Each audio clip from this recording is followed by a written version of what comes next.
Alhamdulillahirrabbilalamin. Jadi insya-Allah sekarang ni kita akan sama-sama pula buat latihan dalam kaedah cerakinkan huruf.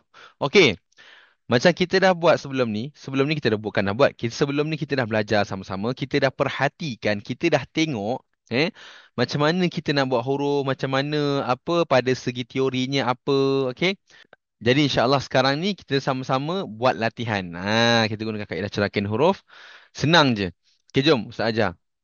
Mula-mula kita kena tengok dulu. Yang kat bawah ni Ustaz dah siap buat lah. Tapi tak apa. Ustaz akan guide anda semua macam mana Ustaz boleh buat jadi macam tu. Okey. Yang pertama kita kena tengok dulu. Kat sini. Kita kena tengok dulu kat sini. Kat sini alif. Kan? Kita tengok huruf pertama dulu. Huruf letak ke kotak pertama. Kotak satu. Sini. Tulislah alif. Yang kedua lam. Tulislah lam. Kalau tak tahu eja macam mana, kita boleh rujuk dekat atas. Dekat atas ni, dekat muka surat sebelum ni dah ada dah. Nampak? Contoh kat sini. Nampak? Macam ni eja alif. Alif. Kemudian contoh nak cari lam kan. Cari huruf lam. Mana huruf lam? Ni huruf lam. Carilah lam. Macam ni ejaan dia. Kemudian mim. Mim macam ni ejaan dia. Dan adalah huruf-huruf lain tu, kita boleh jumpa dekat sini semuanya. Okey? Kita rujuk dekat sini. Senang je insya-Allah. Okey.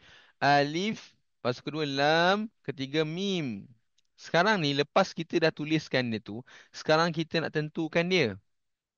Kita nak tentukan dia yang pertama sekali, adakah dia termasuk dekat dalam hukum musakal ke mukhaffaf? Atau kita senang cerita kita nak tahu dia ni kena dengung ke tak? Ini dia ni jenis apa? Kita risau bila kita ni kita terlepas dengung kan. Kadang-kadang banyak kes macam tu lah. Terlepas pula dah dengung kan. Okay. Alright, contoh di sini. Kita tengok mim mati bertemu dengan huruf mim. Nampak? Mim mati bertemu dengan huruf mim. Jadi termasuk dalam hukum idgham. Masuk dalam hukum dengung. Dengung tulis. Okay, sini kena dengung. Maknanya semasa lam nak masuk pada huruf mim tu, lepas daripada cukup 6 harakat, dengungkan, kemudian baru baca mim pula. Ustaz tunjuk contoh terus. Jom sama-sama baca. Kita kira guna jari ya sama Kira guna jari. Jom sama-sama. Auzubillahi minasyaitonirrajim. Alif lam. Okey. Jadi sekarang kita nak tahu dulu. Alif ni bacaan macam biasalah. Alif sahaja. Tidak ada bacaan alif yang panjangan dia. Biasa je. Kemudian lam. Ada misai tak? Kalau ada misai ada enam harakat maksudnya. Okey, ada. Maknanya ada enam harakat. Mim ada misai tak? Ada maksudnya enam harakat juga. Sama. Lam enam harakat. Mim enam harakat. Okey, jom kita berlatih. Alif. Lam. Habis lam tu dengung. Lepas dengung baru pergi mim. Mim.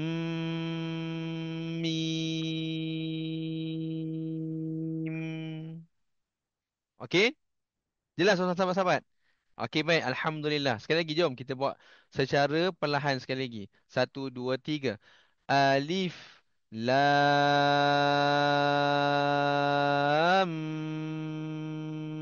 mim. Okey? Nampak tak sahabat? Kan? Mudah je nak faham sebenarnya. Kita pecah-pecah-pecahkan, kemudian kita praktis. Mungkin ada sahabat-sahabat, mungkin ada tuan-puan yang baca first time agak struggle sikit nak sambil nak jari semua kan, agak struggle sikit. Itu ialah perkara biasa.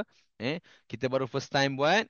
InsyaAllah, um, bila kita latihan yang banyak, InsyaAllah dia akan jadi lebih mudah. Tapi pertama sekali kita nak kena faham dulu. Sebab tu, Ustaz bagi anda faham dulu macam mana gunakan kaedah cerakin huruf ni boleh bantu anda untuk nak masterkan sebutan atau bacaan huruf muqatta'ah ni. Okey, jom kita terus pergi kepada latihan yang kedua dekat bawah ni pula. Okey, jom. Latihan kedua ni sahabat, kita cerita pasal muqatta'ah yang lain pula. Tapi konsep dia sama je. Okey, kita tengok huruf pertama huruf alif. Tulis situ. Alif. Kemudian huruf kedua huruf lam kan. Lam. Okey. Kemudian ketiga huruf ra, ra macam tu. Ikutlah macam tadi kat atas tu kan. Kalau tak tahu macam mana ejaan dia, boleh tengok dekat atas-atas tu. Muka surat atas-atas ni tadi. Dekat muka surat atas ni semua. Boleh cari kat sini je insya-Allah. Okey, jom. Kita tengok sama-sama ada tak dia ni kena dengung ke tidak. Okey, alif tidak ada apa-apa. Lam mim mati bertemu dengan ra, tidak ada berlaku apa-apa hukum dengung. Bacaan jelas sahaja. Okey, lam berapa harakat ni? Ada misai tak? Ada misai. Mesti ingat ada misai 6 harakat. Tak ada misai? 2 harakat. Pandai. Ada misai 6 harakat, tak ada misai 2 harakat. Very easy. Very straightforward. Sangat simple, sangat mudah. Okey, jom. Kita letak dah alif, kemudian lam 6, ra 2 harakat. Okey, jom sama-sama dalam buat latihan sama-sama. Okey. 1, 2, 3. Alif, lam. Cukup 6. Terus pergi pada ra je, 2 harakat. Ra, alif, lam, ra. Senang tak sahabat? Mudah tapi tak apa.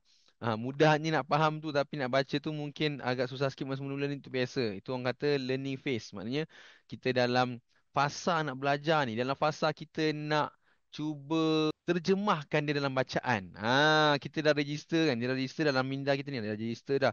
Kita dah ingat dah macam mana enam, dua sebagainya. Tapi sekarang ni kita nak cuba terjemahkan dia dalam bentuk bacaan. Enam, dua, dengung, tak dengung. Okey. Tak apa. Kita akan walk satu-satu. Kita akan tengok satu persatu macam mana sebutan huruf ni. Setiap huruf muqatta'ah Ustaz akan cover. Jangan risau. Buka lah dekat surah apa-apa yang ada huruf muqatta'ah. InsyaAllah dengan video ni kalau anda dah master, mana-mana surah pun ada huruf muqatta'ah, anda boleh baca dengan betul insyaAllah. Okey. Kita akan sambung untuk latihan seterusnya pada video yang keempat. Okey, InsyaAllah.